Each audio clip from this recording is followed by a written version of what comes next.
ഇരിക്കാൻ പറഞ്ഞാൽ മുട്ടിട്ടിഴയുന്ന അഭിമാനബോധം തൊട്ടു തീണ്ടിയിട്ടില്ലാത്ത ഒരു കൂട്ടരുടെ വോട്ടാണ് ഇവിടെ ജനാധിപത്യത്തെ തോൽപ്പിച്ചതെന്ന് പുതിയ ഫേസ്ബുക്ക് പോസ്റ്റിലൂടെ ജി ശക്തിധരൻ തുറന്നടിക്കുന്നു. ജനങ്ങൾ പട്ടിണിയിലും പഞ്ഞത്തിലും കഴിയുമ്പോൾ, അഗതി പെൻഷൻ പോലും മാസങ്ങളായി കിട്ടാൻ പോക്കില്ലാതെ ഭരണകൂടം ഉഴലുമ്പോൾ, ഖജനാവ് കൊള്ളയടിച്ച മകൾ ജയിലിൽ അടയ്ക്കപ്പെടാതിരിക്കാൻ മണിക്കൂറിന് ദശലക്ഷം വെച്ച് വക്കീൽ ഫീസും, മുഖ്യമന്ത്രിയുടെ അഭീഷ്ടത്തിനൊത്ത് ഭരണചക്രം തിരിച്ച് കൊള്ള നടത്തി കപ്പം കൊണ്ടുകൊടുക്കാൻ സേവക പരിഷയായി രാജഭരണകാലത്തെ പോലെ മുച്ചൂടും മുടിക്കാൻ വേഷം കെട്ടി നിൽക്കുന്ന കണ്ടത്തിൽ മാത്യു അബ്രഹാംമാരും, ഇതിലൊരു രോഷവുമില്ലെങ്കിൽ കൊണ്ട് കളഞ്ഞുകൂടെ കേരളത്തെ അറബിക്കടലിൽ എന്നാണ് ശക്തിധരൻ രോഷത്തോടെ ചോദിക്കുന്നത്.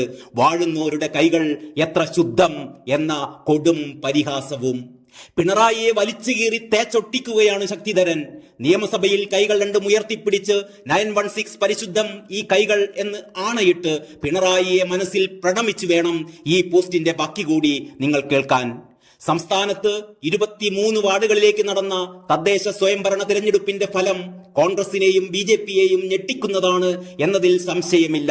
ഈ വാചകത്തോടെയാണ് ശക്തിധരന്റെ ഈ ഫേസ്ബുക്ക് പോസ്റ്റ് തുടങ്ങുന്നത്. ശേഷം ശക്തിധരൻ എഴുതുന്നു, ജനങ്ങൾ എങ്ങനെ ചിന്തിക്കുന്നു എന്നതിന്റെ പരിച്ഛേദം ഈ ഫലത്തിലുണ്ടെന്ന് വിജയശ്രീലാളിതരായ പാർട്ടികൾ പോലും കരുതുന്നുണ്ടാകില്ല. എങ്കിലും ഇതിൽ ഉൾച്ചേർന്നിരിക്കുന്ന സന്ദേശത്തെ പാടെ അവഗണിക്കാൻ തോറ്റവർക്കാകില്ല. മണ്ഡലാടിസ്ഥാനത്തിൽ വോട്ടെടുപ്പ് നടക്കുമ്പോൾ ഇതായിരിക്കില്ല ഫലം എന്നത് വെറും മുട്ടാപ്പോക്കുവാദമാണ്, കണ്ണിൽ പൊടിയിടലാണ്. പച്ചയ്ക്ക് പറഞ്ഞാൽ തോറ്റ പാർട്ടികളെയും സ്ഥാനാർത്ഥികളെയും ജനങ്ങൾ വെറുക്കുന്നു എന്നത് തുറന്നു സമ്മതിക്കാൻ എന്തിനു മടിക്കണം? ജനങ്ങൾ അവരുടെ ചങ്കാണ് പറിച്ചു കാണിച്ച് ജയിച്ച ചിഹ്നങ്ങൾ. അതേസമയം ചിലരുടെ ക്ഷുദ്ര പ്രവർത്തനം കാരണം കേരളത്തിലാകെ ഒരു സാമുദായിക അടിയൊഴുക്കുണ്ട് എന്ന പ്രചാരണം കുറച്ചു നാളായി ശക്തമായുണ്ട്. അത് തെറ്റോ ശരിയോ ആകാം. ഈ ഫലത്തിൽ അത് പ്രതിഫലിക്കുന്നുണ്ടോ എന്നതും വ്യക്തമല്ല.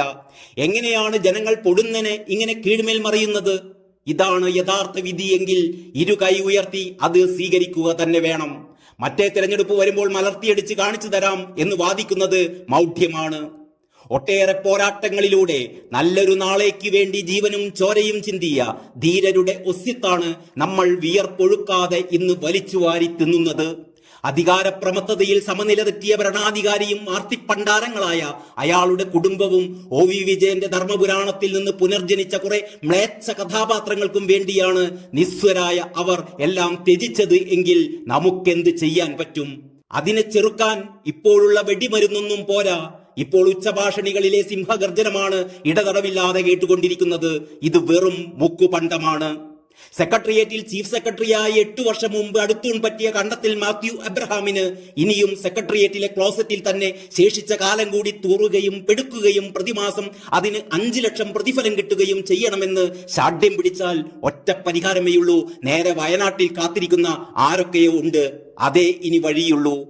ഇരിക്കാൻ പറഞ്ഞാൽ മുട്ടിട്ടെഴയുന്ന അഭിമാനബോധം തൊട്ടു തീണ്ടിയിട്ടില്ലാത്ത ഒരു കൂട്ടരുടെ വോട്ടാണ് ഇവിടെ ജനാധിപത്യത്തെ ആകെ തോൽപ്പിച്ചത്.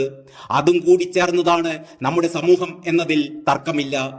ജനങ്ങൾ പട്ടിണിയിലും പഞ്ഞത്തിലും കഴിയുമ്പോൾ, അഗതി പെൻഷൻ പോലും മാസങ്ങളായി കിട്ടാൻ പോക്കില്ലാതെ ഭരണകൂടം ഉഴലുമ്പോൾ, ഖജനാവ് കൊള്ളയടിച്ച മകൾ ജയിലിൽ അടയ്ക്കപ്പെടാതിരിക്കാൻ മണിക്കൂറിന് ദശലക്ഷം വെച്ച് വക്കീൽ ഫീസും, മുഖ്യമന്ത്രിയുടെ അഭീഷ്ടത്തിനൊത്ത് ഭരണചക്രം തിരിച്ച് കൊള്ള നടത്തി കപ്പം കൊണ്ടുകൊടുക്കാൻ സേവക പരിഷയായി രാജഭരണകാലത്തെ പോലെ മുച്ചൂടും മുടിക്കാൻ വേഷം കെട്ടി നിൽക്കുന്ന കണ്ടത്തിൽ മാത്യു അബ്രഹാംമാരും, ഇതിലൊരു രോഷവുമില്ലെങ്കിൽ കൊണ്ട് കളഞ്ഞുകൂടെ കേരളത്തെ അറബിക്കടലിൽ.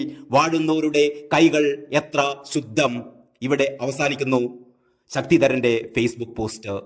നന്ദി, നമസ്കാരം.